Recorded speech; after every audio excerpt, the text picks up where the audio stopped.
ಸ್ವತಃ ಯಮರಾಜನ ತಂಗಿಗೆ ಇಂದು ಈ ಸ್ಥಳದಲ್ಲಿ ಪೂಜೆ ಮಾಡ್ತಾರೆ. ಇಲ್ಲಿಗೆ ಅಕಾಲ ಮರಣದ ಭಯ ದೂರವಾಗುತ್ತೆ. ಆದರೆ ಈ ಭಯವನ್ನು ಗೆಲ್ಲುವ ಮೊದಲು ಈ ಬೆಟ್ಟ ನಿಮ್ಮನ್ನು ಪರೀಕ್ಷಿಸುತ್ತೆ. ನಾನು ಕೂಡ ಈ ಬೆಟ್ಟ ಅನೇಕ ಬಾರಿ ಪರೀಕ್ಷೆ ಮಾಡಿತ್ತು. ಏನೇನು ಪರೀಕ್ಷೆ ಆಯಿತು ಅಂತ ಈ ಸಂಚಿಕೆಯಲ್ಲಿ ನೋಡೋಣ ಬನ್ನಿ. ಹಾಗೋ ಅಲ್ಲಿ ಕಾಣ್ತಾ ಇರುವುದೇ ಯಮನೋತ್ರಿಯ ಬೆಟ್ಟ. ಉತ್ತರಾಖಂಡದ ಹಿಮಾಲಯದಲ್ಲಿ ಸುಮಾರು 3290 ಮೀಟರ್ ಎತ್ತರದಲ್ಲಿರುವ ಈ ಕ್ಷೇತ್ರ ಚಾರ್ಧಾಮ್ ಯಾತ್ರೆಯ ಮೊದಲನೆಯ ಧಾಮ. ಇಲ್ಲಿಯೇ ಯಮುನಾ ನದಿಯ ಪವಿತ್ರ ಉಗಮ ಸ್ಥಳ. ಪುರಾಣಗಳ ಪ್ರಕಾರ ಯಮುನಾದೇವಿ ಸೂರ್ಯದೇವರ ಪುತ್ರಿ, ಹಾಗೆ ಯಮ ಧರ್ಮರಾಜನ ಸಹೋದರಿ. ಯಮುನಾದೇವಿಯ ದರ್ಶನದಿಂದ ಭಕ್ತರಿಗೆ ಅಕಾಲ ಕಾಲ ಮರಣ ದೂರ ಆಗುತ್ತೆ ಎನ್ನುವ ನಂಬಿಕೆ ಇಂದಿಗೂ ಈ ಜನರಲ್ಲಿ ಜೀವಂತ.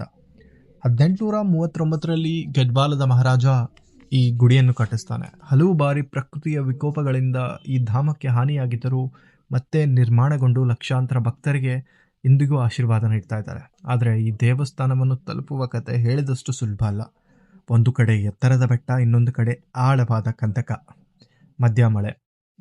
ಕಡಿಮೆ ಆಮ್ಲಜನಕ ಇದ್ದರೂ ಪ್ರತಿ ಹೆಜ್ಜೆಯು ದೇಹವನ್ನು ತಣಿಸುತ್ತದೆ. ಆದರೆ ಮನಸ್ಸಲ್ಲಿದ್ದಿದ್ದೇ ಒಂದು ಗುರಿ. ದೇವಸ್ಥಾನದ ಮೊದಲ ದರ್ಶನ ಸಿಕ್ಕ ಕ್ಷಣವೇ ಆಯಸ್ಸೆಲ್ಲ ಹೊರಟೋಯ್ತು. ಅವಾಗ ನಂಗೆ ಅರ್ಥ ಆಯಿತು, ಯಮುನೋತ್ರಿ ಕೇವಲ ಒಂದು ದೇವಸ್ಥಾನ ಅಲ್ಲ, ಇದು ಭಕ್ತಿ, ಸಹನೆ ಮತ್ತು ನಂಬಿಕೆಯ ಒಂದು ದೊಡ್ಡ ಶಿಖರ. ಜೈ ಯಮುನಾ ಮಾತೆ.